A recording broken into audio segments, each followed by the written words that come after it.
So today's first topic is time complexity. Why time complexity? Because how many of your students here, when you go to interview, they will ask very in technical round, first round, they will ask very easy questions or very repetitive questions. At that time, if you mug up a language or if you mug up a code and go, suppose there are 10 students and all the 10 students get the same code, then it will be difficult for interviewer to choose you. So what you need to do is write a efficient code. When you write a code in front of interviewer, he not only sees how you are writing the code, he also sees how efficient you are writing the code. Okay, so to understand the efficiency, to understand how to write more good code, you need to understand the time complexity of it. I'm sure many of you have heard about it, but don't know exactly what it means or how to calculate. If I give an algorithm, it's difficult for some students to calculate the time complexity. Before going into this, let me just say a definition what time complexity means. Suppose if you are having an algorithm, time complexity of that algorithm is the time taken by that algorithm as we vary the input size. Okay, so here you can see a graph. Here are the notations. These notations are called big O notations, and here you can see the complexity decreases. So O of 1, O of log n, O of n square, O of 2 power n. What are this? We will discuss this in few minutes. Is it recording? Yes, we are recording the classes. As we promised, we will provide recorded classes for the students if you have missed the classes. So we are recording it.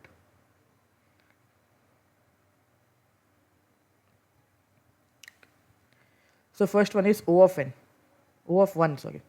What is O of 1? O of 1 is constant time. That means in time complexity, if we say an algorithm has a time complexity of O of 1, that means that algorithm is executing in a constant time, which is a fixed time. What are the example? How to understand what is the which algorithm is constant time? So we can say, I hope everyone know about arrays. If not, then also okay. But people who know about arrays, in array, all the indexes will be fixed. So we can extract an element if we know the index. So if we are having an algorithm in which we are extracting the element from the index, no matter how many size the array is. Suppose there are 100 elements in an array, but you want to extract the 10th element. If you know the index of 10th element, you can just extract in one iteration. So extracting an array using index does not depend on size of an array. That at that cases, the time complexity is constant time.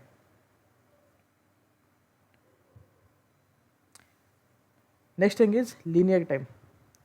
Here you can see constant times. The graph of constant time is very low, which is it's like considered as very good code if your code is executing at constant time, because it is the fastest. Next thing is linear time. Here in graph you can see linear, it's going linear wise. If you have some basic knowledge about mathematics, x is equals to y, graph also goes same way as O of n, which is linear time. What does that mean in programming? For an example, again I will take an array example. If you want to print an array in elements, then you have to iterate all the elements in an array. Hypothetically assume it will take 1 second to print one element in an array. If you are having 10 elements in an array, your code will take 10 seconds. If you are having 100 elements, then it will take 100 seconds. So as the input changes, as the size of an input changes, your execution time also changes. In what way? In linear way. That type of algorithms, time complexity is linear time. So coding example is printing an array.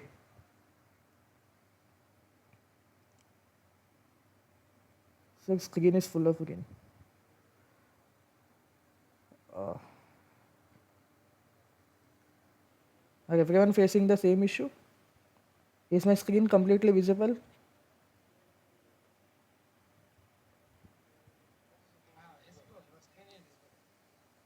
Okay.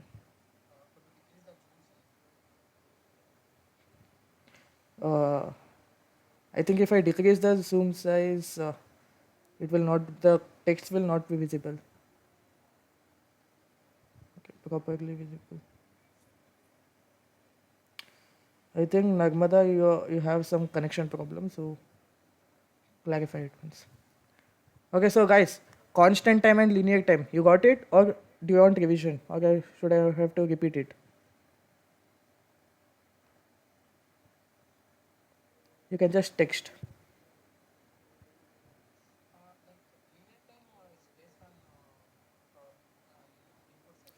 Yes,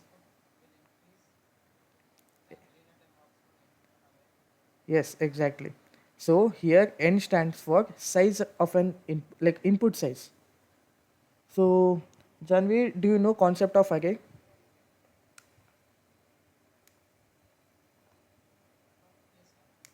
Okay. Okay. In array, when you want to print all the elements in an array, how will you print all the elements in an array? You'll just put a for loop, and inside the for loop, you'll put a print statement. Is that correct?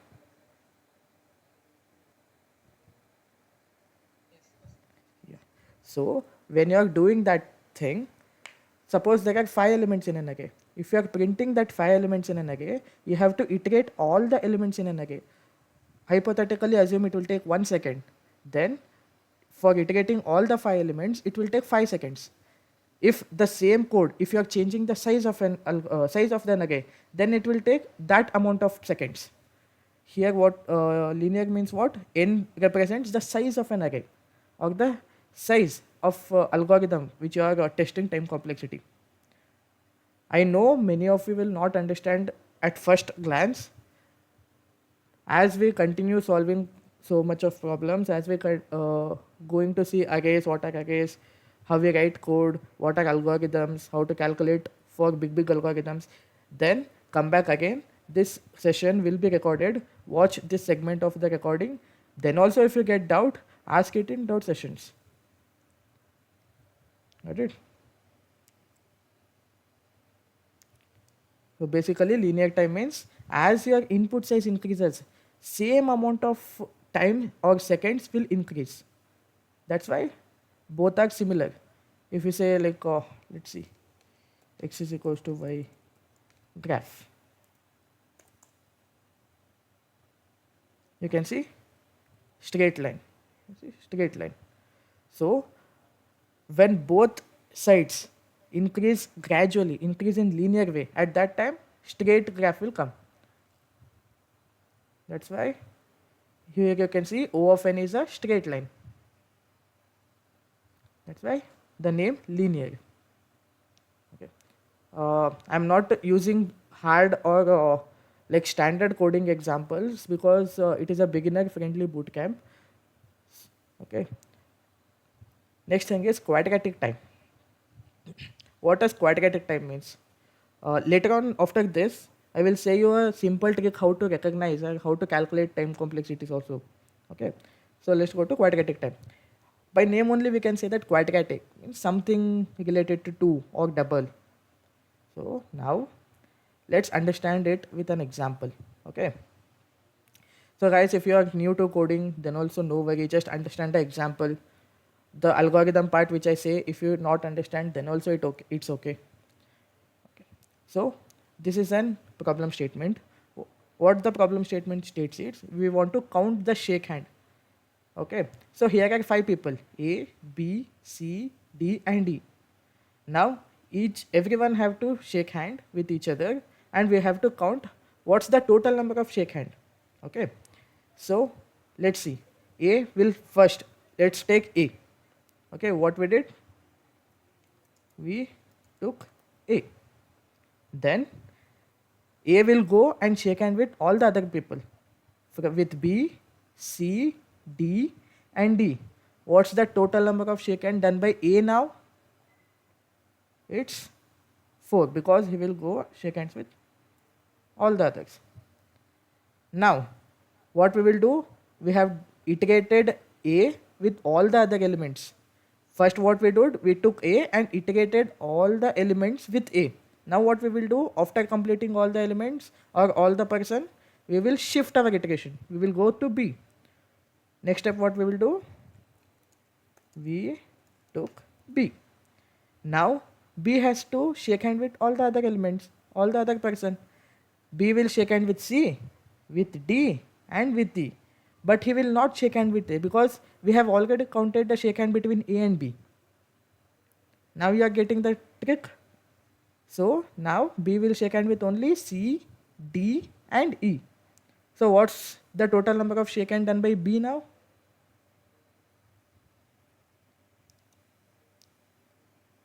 3. Yeah.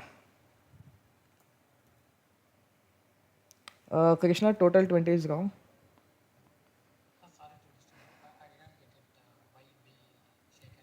Okay. Okay. So let's here are 5 people A, B, C, D and E. Now first A will come and shake hand with B, C, D and E. So the total number of shake hands done by A is 4. That one you got it. But why 3 for B? That you didn't got it. Here's the catch. Why? Because when A entered the room, he saw all the 4 persons. Then what he did, he shook hands with all the person. At that time he already shook hand with B. Next time when B is term come, why will he shake hand with A again? So he will just shake hand with C, D and E. Now got it? Everyone clear? Yes. Now let's take C. Guys, answer is 10 and wonderful guys, you're getting it. But I want to explain in detail because of our because of students who are beginner friendly. So just cope up with it. Now let's take C. C should shake hand. C will shake hand with D, then he will shake hand with E, because he will not shake hand with A and B because that shake hand has already been done. Now the number is 2. Let's take D. D will shake hand with only E because this and all already happened. So 1. And when it comes the E's turn, he has already shook hands with all the other person. That's why the total number is 0. Now what we want to do, as question states, we want to count all the shake hands. So the total number will be 4 plus 3 plus 2 plus 1 plus 0, which is 10. Not visible. Guys, is my screen visible? Visible. Okay.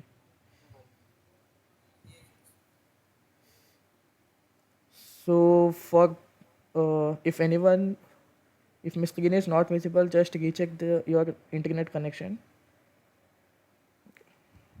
So the total shake hand done is 10. Now we got now we cracked how to solve this. Let's do it in algorithm. First, let's see what we did. First, we took A. We took up A. Then we iterated A with all the other elements. So let's assume we took A and iterated rest. Then what we did, we went to B and iterated rest. Again we went to C and iterated rest. So like this, in yesterday's class we have discussed about it. When the same action is done repeated time, at that time what we can use? We can use for loop. So here, what's the action? Shaking hand. The action is shake hand. It's done multiple times. So what we will do? We will use for loop. So A will iterate with all the other elements. B will iterate. Now you can see how many for loop we have to use here. If we use one for loop, it will be A, B, C, D, E. But what we need? We want to first go to A. By using A, we have to iterate all the elements. That means A and inside A again for loop. Next, after completing the inside for loop, what we have to do? We have to go to B and again inside for loop. Then C, again inside for loop. I know it's difficult for beginners. First I will write it, then you can understand it. So what I will do? I will take a for loop and start it with A. Guys, the syntax, I'm not following the syntax. This is an logic building session. So we are completely focusing on algorithms. If you want syntax, we will provide you a notes which will be having syntax. Okay. So we will starting from A. Then what we will do, till second, what we will do, condition. Till all people are over, we will iterate, and then what we will do, we will move to next person. So this we will do, and this is the first for loop. So after, why won't we use while loop instead of for loop? So in yesterday's class we have discussed when we will use for loop and when we will use while loop. We can use while loop here also, but there is a set of standard set, because we can use for loop when we know exactly how many iterations we are doing. We will use while loop when we are not sure about how many iterations we are doing. We are depending upon a condition to be true or false. At that time we will use while or do while. But when we are sure when we are how much we want to iterate or the size is fixed, at that time we will use for loop. Why? Because for is considered as strict loop. In for syntax, we can do 3 tasks in a single line, which is declaration, condition check, and increment or decrement. But in while loop, we can do only condition check. So a standard is set that when we know how many iterations we have to do, we will use for loop. We can do in while loop also. Okay. Now let's come back to this problem. What we have done? We started with A. This here we have to get the condition. What's the condition? Till it isn't over, we have to iterate. Next, what we have, after completing the for loop, we have to move to next person. Inside, what we need to do, again write a for while. We have to start with next person, that is who comes after A. Next person we have to start.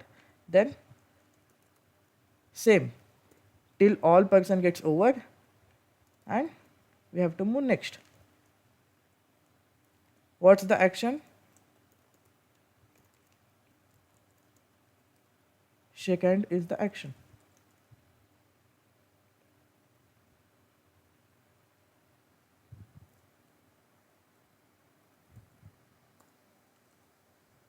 So guys, this is an algorithm we have written. Okay. So what we did, let's go through it. Okay. First, what we will do, we will go for A. We went for A. Then what we will do, we will go inside the for loop. Inside the for loop, we are having another for loop. This for loop starts from the next element of A. What's the next element of A? B. Then after this thing, we will go again inside the for loop. What's the action? Shake hand. So at that time, A will shake hand with B. Got it? Now for loop over. Again it will go here. What we have to do? We have to iterate to the next statement. For the inner for loop, where it is standing now at B. When we go next, it will go to C. Next, we should check the condition. Is our loop over? Is all the members over? No, not yet. So we will go inside, and what's the condition here? Shake hand. So what we should do? A will shake hand with C. Then again, for loop is over. It will go here. What it will do? C is moved to D. Next. Then we will check the condition. Is all the person over? Not yet. So we will go inside the for loop. What's the condition? What's the action? Again same. D. Then same. D will be moved to E. And what's the condition? No, not all people are over yet. Again it will go. Now A will shake hand with E. Now again for loop is over. Again E will become F. Are all the people over here? Is there F? No. So the condition becomes false. At that time, what will happen? This complete for loop. Sorry guys. This complete for loop is over. Then it will go to the next iteration of this upper for loop. What's there in upper for loop? Next. What was the previous thing? A. Now what's the where it will go? It will go to B. So all the A things over. Now the outer for loop starts from B. Again, after starting from B, next it will check the condition. All the elements are over, not yet. So it will go inside. Harsh got it. Okay, very good, Harsh. Inner for loop. Where it will start? It will start from the next. Next of what? Next of what? The for loop is standing now. Now for loop is standing at B. So this for loop starts from C. What it will do? It will go inside the for loop. Inside the for loop, the action shake hand. So now B will shake hand with C. Like this, B will shake hand with D, B will shake hand with E. At this stage, the inner for loop get over and it will go to here. At the next, this outer for loop will be iterated to C. Again, it will go to inner for loop. Here, C will go to D, C will go to E.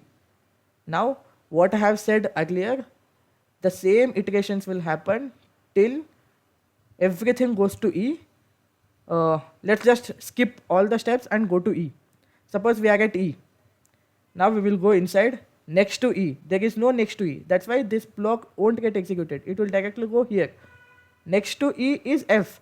Again, this condition will not get satisfied. So this whole block will be executed and it will go to next statement. At that time, what we have done? We have calculated, or at least here if we just assume we have added here.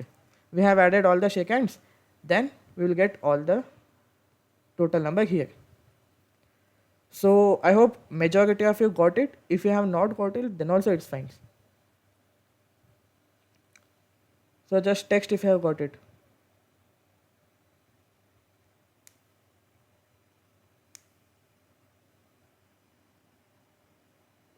Yes.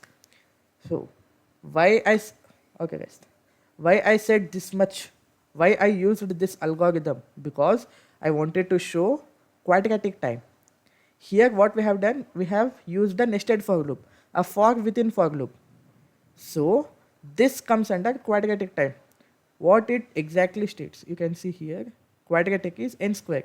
So it's not as efficient as O of n. It is quite not efficient. We can say the graph states as O of n square here.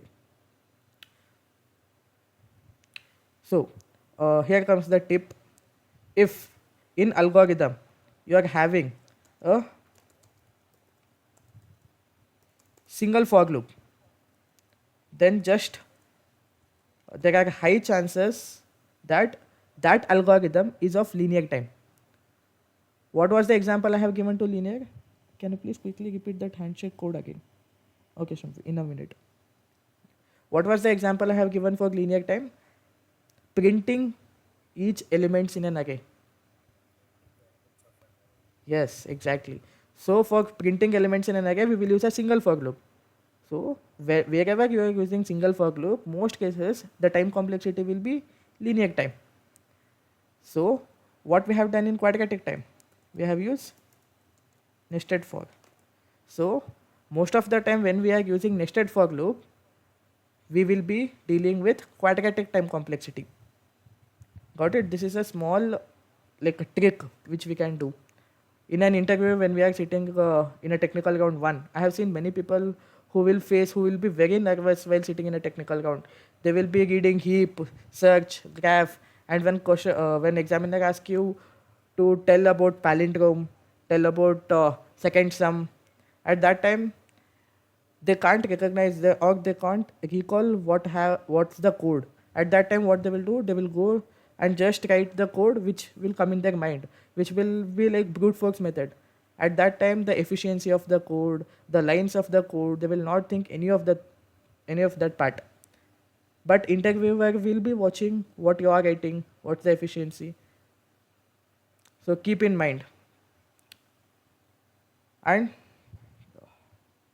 let's come to logarithmic time. So guys, are you all okay? Have you all understand these three things? Yes.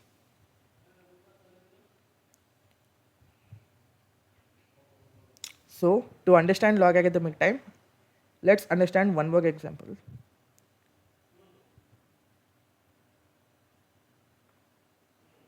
binary search. So previously when Abhishek was asking about your status, many of you said you are third year, fourth year, or graduated also. So I think you have heard about binary search. Yes. So you many of you have heard about binary search, but I can bet and tell most of you don't know what time complexity it comes under. Is that right?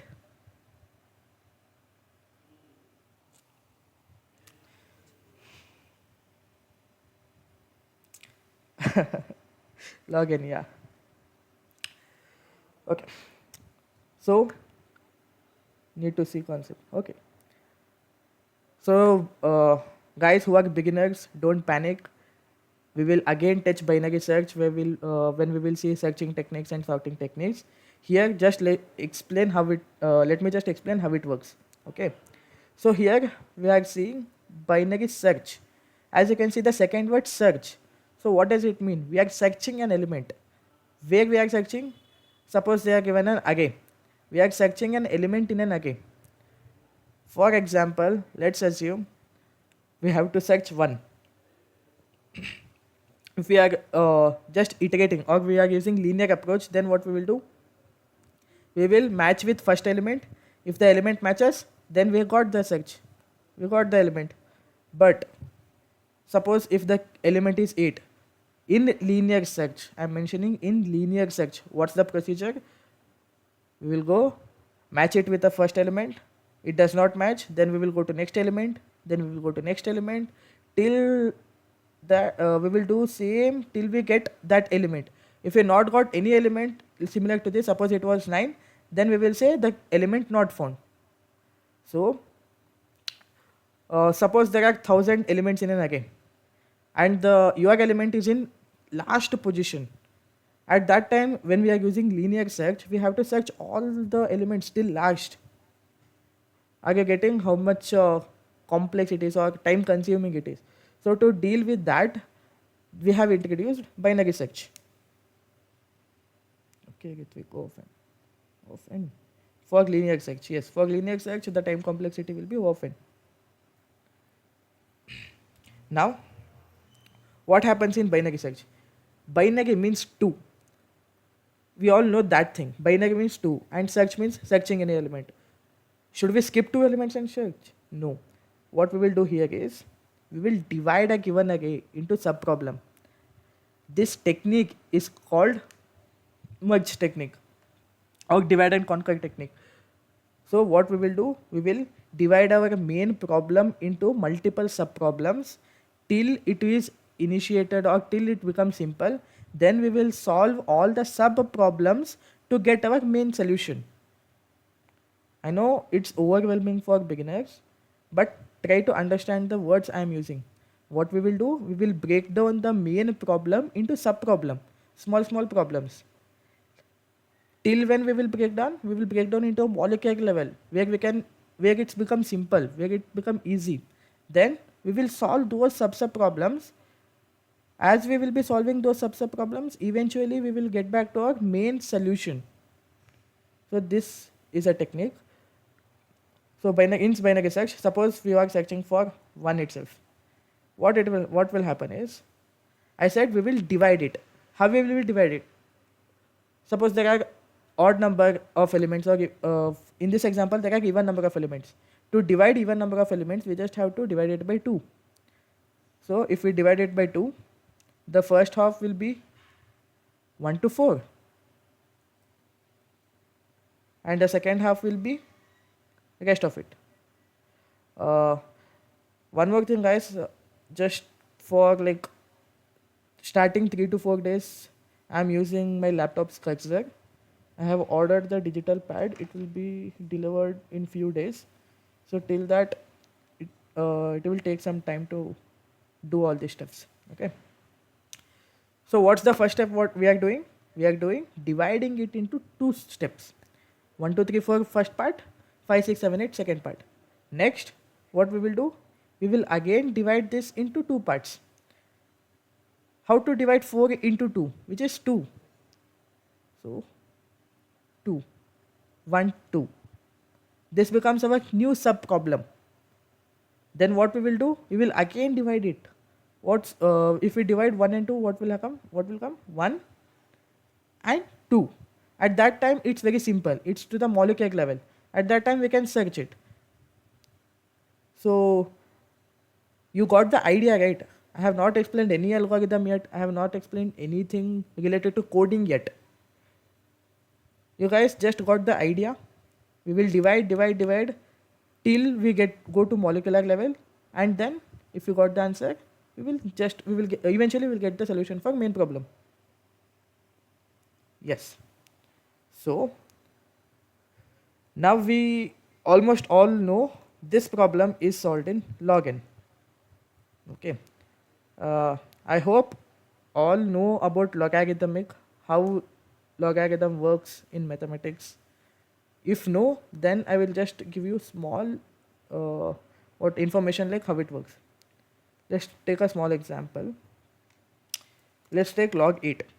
As we are dealing with 8 elements, let's say log 8. If there are no elements written under here, then we will take it as 2. Okay. So log base 2, 8. Log 8 base 2. How to get the answer of it? What it exactly means? What it exactly means is, for 2, which is a base, we are exponentially adding a number which should be equal to 8. Suppose log of 8 is equals to x. We don't know what it is yet. Log base 2 of 8 is x. We don't know what it is. To write it in an understandable format, what's the base? 2. So we are, yes, exactly. So for base, what we are adding? We are exponentially adding a number which will give us the result 8. So this and this both are equal. So now we know how many times, how many power 2 is 8. We know x, it's 3. X is equals to 3. Got it? So let's see what this logarithm means. O of log n means. What I have already stated is n. N means what? The size of an input array. N. If the size of an input array is 8, then the time complexity will be log of 8. What's log of 8? We already know the answer, 3. So the time taken to execute binary search is 3 if there are 8 elements. You got how to calculate the time complexity?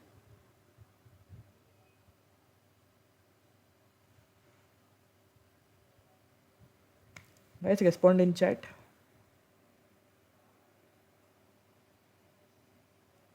Yes, Vaishnavi. I will once again explain it. So, for binary search, the time complexity we know is O of log n. And here n stands for the size of an array, the input size. So what's the size of this array? 1, 2, 3, 4, 5, 6, 7, 8. So the index starts from 0. Yeah, the index starts from 0, but the number of elements, here I have written only the elements, not the index. So we are dealing with what is O? O means order of n. It is just a representation. This representation is called big O notation. You can just go to Google and see big O notation. You will see big O notations. What are these? How to calculate? You can see this graph. This is just a standard notation to represent time complexities. Okay. Why log of n? Yeah, I will tell it. Okay. So now what we have seen, n means the size of an array. The size here is 8. Okay. I have said the time complexity is O of log n, but how? What we have done, let's again go back to the step what we did to solve this problem. What we did at first step, At first step, what we did, we have divided this main problem into sub problem divided by 2. So now at first step we have divided by 2. Next, at second step, what we did, we again divided it into 2.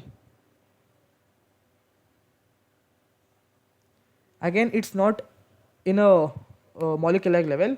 So what we did, we will took next step. At next step, what we did, we again divided this into 1.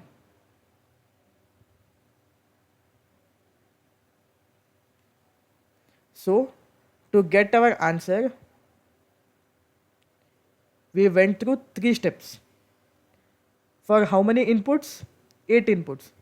So for this algorithm, what's our n? The size is 8. But what the time we got at end is 3. So if we put a graph n and 3, and if we change the value of n to 2, to 4, to 5, and we will get the corresponding value of 2 according to our input and calculated this. At that time we will get a graph which is similar to log n graph. Got it? That's why this problem comes under time complexity logarithmic time, which is O of log n, which is more, what we can say, efficient than O of n, more efficient than linear time. I just explained the example of linear search and binary search. In linear search, if we want to calculate the same thing, we want to iterate all the elements. If there are n elements, if there are 8 elements, we have to iterate 8 times. Linear. But consider this. If there are 8 elements, log of 8, which is 3, we have just iterated 3 times. In just 3 steps, we got the answer. That's why it is more efficient than linear search. And due to this behavior of like the relation between the size and time, this comes under log of n. I directly took an example of log of n and explaining you guys. That's why you'll be like, how are all these matching together? Okay, so I have already done this, calculated this, and then I'm explaining you. So please tell the trick to identify any algo as logarithmic time complexity. So here she will like there's no any direct trick you will get for this time complexity, but eventually when you solve more and more problems, you'll unknowingly figure out what's the time complexity of it. You'll just say, if I did it in linear time complexity, it will take more time. If I did like this, if I did like that, maybe the efficiency will increase. Whenever you write a code, uh, I I know all the students are doing this. Whenever you write the code, you will be aiming to get the answer. If you get the answer, stop, finish. I got the answer. Stop doing like that. When you get the answer, when you crack the code, then try to optimize it. Develop in companies also. The majority of the basic codes are written by AI itself. The one who know to optimize it, the one who know to reduce time complexity and reduce space complexities are getting recruited. So guys, keep in mind, and this is not the end. This is just a beginning. In this boot camp, we are gonna touch all the concepts or majority of the concepts of data structure and algorithm, but it's depending upon you, how will you take it, how will you practice it. DSA is not the topic which you will cover in a month or 2 months. It will take years of experience, years of practice. Dedication is must. Okay guys? So I hope you got all the complexities. Is there any doubt?